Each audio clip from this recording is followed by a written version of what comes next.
basically built to beat these mages. So who do you think's got it now? That we know which versions they're still playing, do you think Patra's just got the advantage here? I think after last game, I might have to say that, that the warrior with all these techs might be able to come out on top against the mage. Yeah, we see all the removals. Just a small note, just to give you an update on the text. It's double BGH and extra execute, which sums up to 2 in Patra's list now. And for me, most importantly, double super collider is just the biggest of deals. DawN kept a few cards in his opening hand. Mountain Giant, obviously one of the cards you want early on against lots of decks, but primarily warrior. Patra drawing some early removal. With this Town Crier paired together, she might be able to deal with the at least the first half of a Giant, depending on whether or not DawN chooses to save the Giant until he can Conjurer's Calling it on the same turn, or if he wants to just play it out on the curve.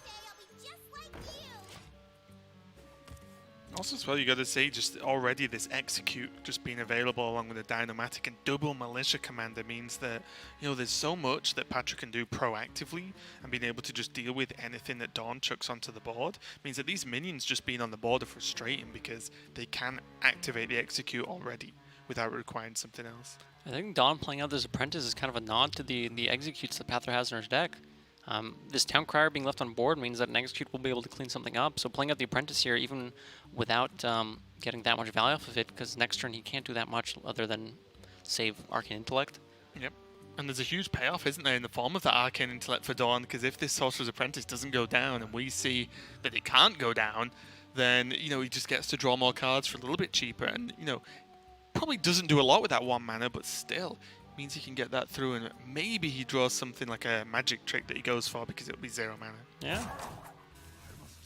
There's some pretty big high rolls he can hit off of the Arcane Intellect. If he happens to hit Elemental Evocation and Cyclone, that'd be pretty powerful. Yeah, exactly. He could draw like either way in a group of Elemental Evocation, Cyclone, and just any other spells would really be good for the turn. Start off with the Intellect, see what happens.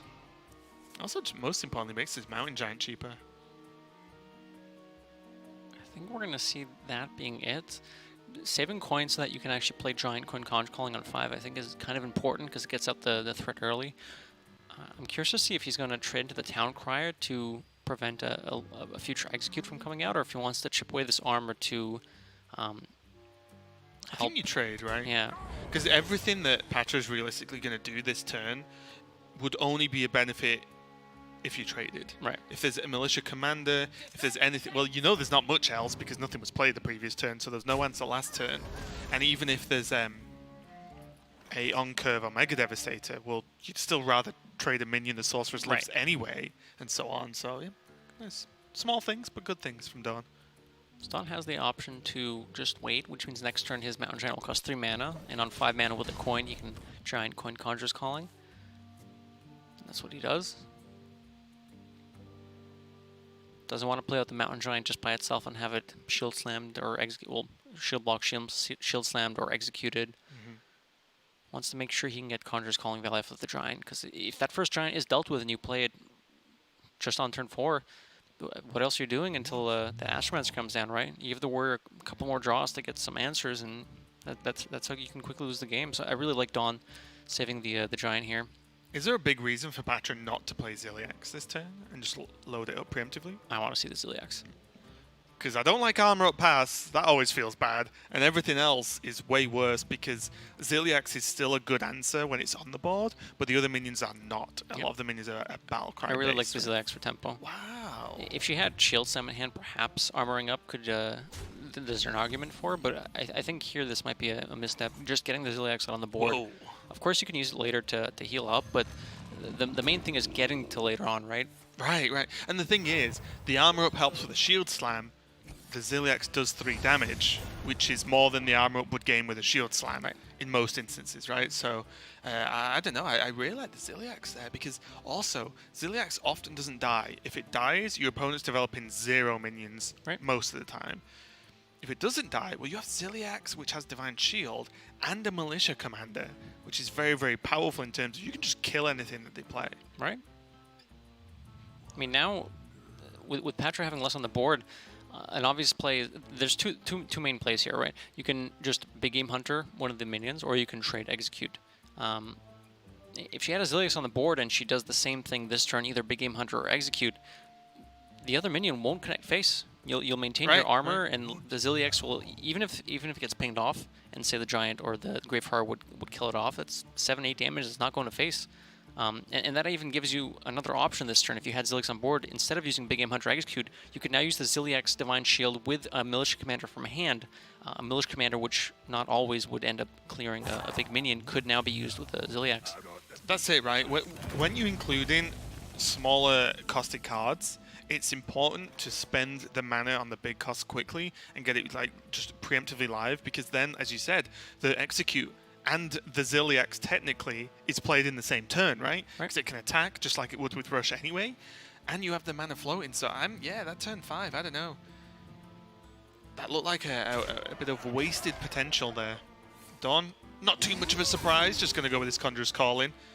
And going to go with another one as well and say, let's go. All right. Patra's just got Brawl. So you have a 40% chance of winning the Brawl. If you bump something into the Graveheart and then Brawl, you have a 25% chance to win it, but then you also have a 25% chance to be able to clear the board with an Execute. I think you'd probably just want to Brawl by yourself. Well, by itself, sorry. Yeah. Because I think the payoff for winning it is more than the payoff for executing, right? The thing is, you do know that DawN has... DawN used 2 Conjurer's Callings this turn. One was the second half of the first one he used, and the second one was the first half of the second Conjurer's Calling. So Patra knows that there's another Conjurer's Calling in hand.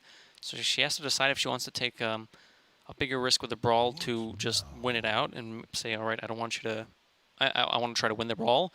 Or she can hedge a little bit and say, all right, even if I don't win the Brawl here, there's a chance I can still Execute and prevent you from Conjurer's Calling something. But I do think Brawl is the correct play here, and Patra agrees. Okay.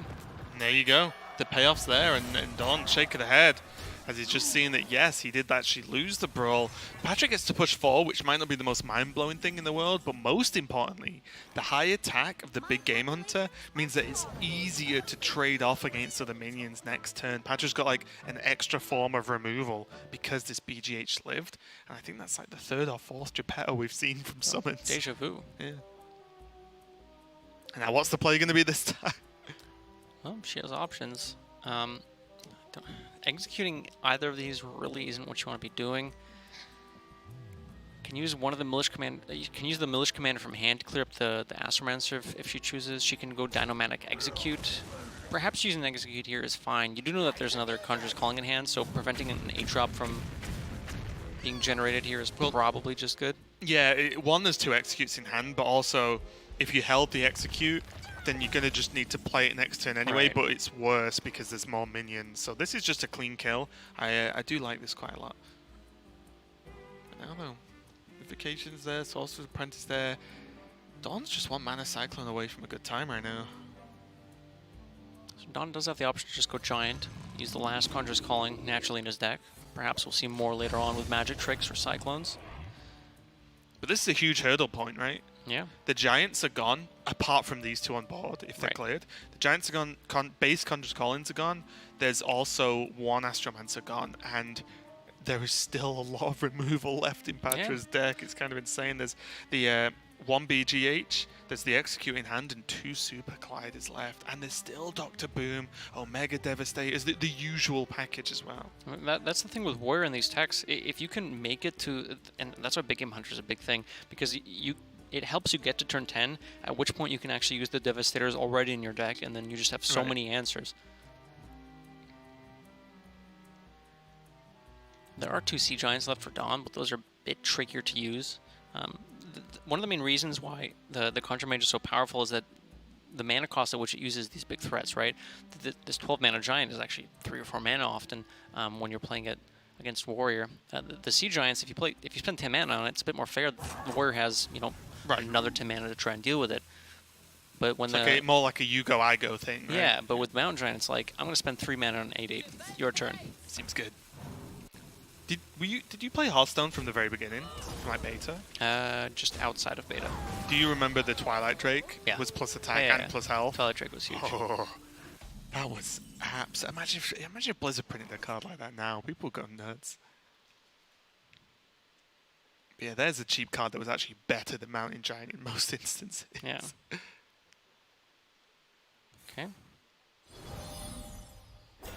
DawN has seen a brawl, so using the images here to block Super Collider and also letting him to develop the other Sea Giant.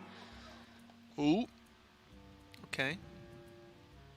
Again, very important, as you said, to play around Super Collider, but honestly, Brawl Ziliax is just It's not fine. bad. It's not depending on what lives, of course. If one of the giant lives, you're kind of sad that the brawl ended up that way. Pathra needs to decide if she thinks this is worth a brawl, and she does.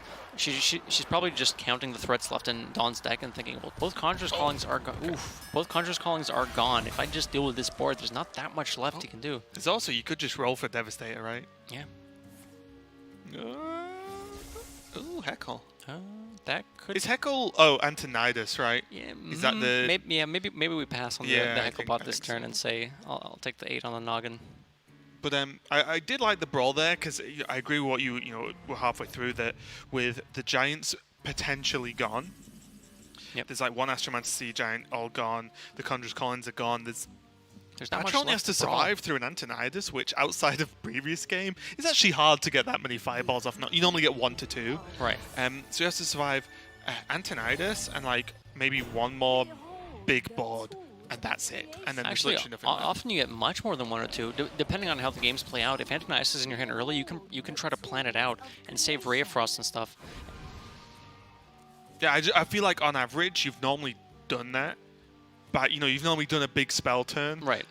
Unless you to have set up literally before. Antonidas early. So I feel like normally you have the big spell turn, and then the spells aren't always low enough cost. So I feel like, say, 2 is a reasonable average for Antonidas turns, unless you're purposely saving tons of spells. Which then, of course, you can go nutty if you just Antonidas, Sorcerer's Apprentice, go. Right. I think that's what we're going to see DawN head towards throughout the rest of this game. Oh, okay. He does have an Astromancer left he could use for as threats. He knows both brawls are gone, so he has to consider what's left for removal, right? There's an Execute left, there's a couple of Warpaths, which don't quite clear this board. There are 2 Shield Slams left. We haven't seen any of those, but Pathra does not have enough armor to work with. With the Dr. Boom draw, if she had a Shield Slam, she could remove this Giant, but it's just not there. I think you go for Omega. Omega, what am I talking about? Dynomatic. And try to hit the 1 damage on the One back. damage needs to hit, and you have 5, and there's 4 minions, and also 2 of the minions have 2 health. Right. So the chance on them dying obviously greatly increases the chance on the final the final hits hitting the Giant. So I think you've got to make that play, because otherwise you are taking a big hit. Agreed. You can't take too much damage. She's dealt with a lot of threats, but you need to make sure that when you finish dealing with all of them, you have more than 12, 15 health to work with, because fireballs. Oh, first one. Perfect. And even killing off one of the taunts is nice too. You take those. Because it would be extremely unlikely to kill the Luna. Right. So you'll take another minion, right? Can you imagine if we killed the Luna and damaged the Giant? That would have been best case scenario. Yeah, then that Dynamatic's not got bombs, it's got a sniper rifle. Giant, tempting to play because it draws you a card here, but it's a little too expensive. Yeah. I think DawN wants to become the Archmage for just a second. Well, the thing is, this turn signals to DawN, okay, I'm going in right now. Both executes have been used from Pathra, so it's going to be very difficult for her to deal with this Antonidas. And she's not, got crazy amounts of health to work with. So the fireballs by themselves are just going to probably close out this game. Depends what Patra's drawing. If she happens to be able to draw a Shield Slam, she does have an answer for the Antonidas with a Dr. Boom in hand. This Ray of Frost was actually pretty clutch as well, right? On your own mirror image? Or on the no, Dynamatic? on the Dynamatic. Because otherwise there was the trade into the 0-1 Super Collider Ziliax. Right. To actually deal with the Antonidas. Mm-hmm. Oh, Shield Slam now though. Yeah. Hero Power Boom Shield Slam. That was pretty draw. sick draw actually. Deals with a Shield Slam. Fortunately, that does spend all of her mana this turn, and there is still an Apprentice and a Luna on the board. 3 Fireballs can be launched. That's 18 damage with 5 left on board, 23. So there's 9 off lethal. There is still a Ziliax in the deck or at hand, so DawN knows that. He has to consider whether or how to kind of dance around that, because if you leave the Dynamatic up and you get Ziliax, that can kind of be a problem. Also, as well, a benefit for Pathra is She can actually Hecklebot now that she knows Antonidas is gone. Right. And Ziliax as well. That's quite a large mech. Yeah, and also just 6 health on demand, but it's just no...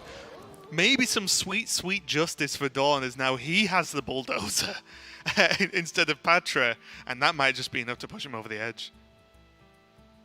There's no way to take the shield off. No, there's not. Oof. These mirror images are causing havoc with the Super Collider. Absolute havoc. It's crazy seeing some of these cards. Mirror images hasn't seen play in how long? Honestly, they were played in Flamewaker days sometimes, right? Like sometimes as extra like cheap procs for Flamewaker. But yes, it's not been played seriously for a very long time. It's crazy seeing cards like these from the classic set that when you look at, they're like, oh, that doesn't do that much, but it can do a lot. It's all just about support, right? Right. Patra's looking for something. She might have to make a defensive play here with a safeguard, but I don't know if it's enough. And also the problem, this Divine Shield is nuts. It's the actually she can't incredibly do the frustrating. Ziliax play unless she Omega Devastators. Oh, the Rover. Divine. Oh, okay. So the Rover lets her deal with the Mirror Image, but it's still not enough to be able to deal with Bulldozer this turn. I was wondering if you Omega Devastator, the Divine Shield, and then Ziliax trade. So you heal, and the shield is off the dozer.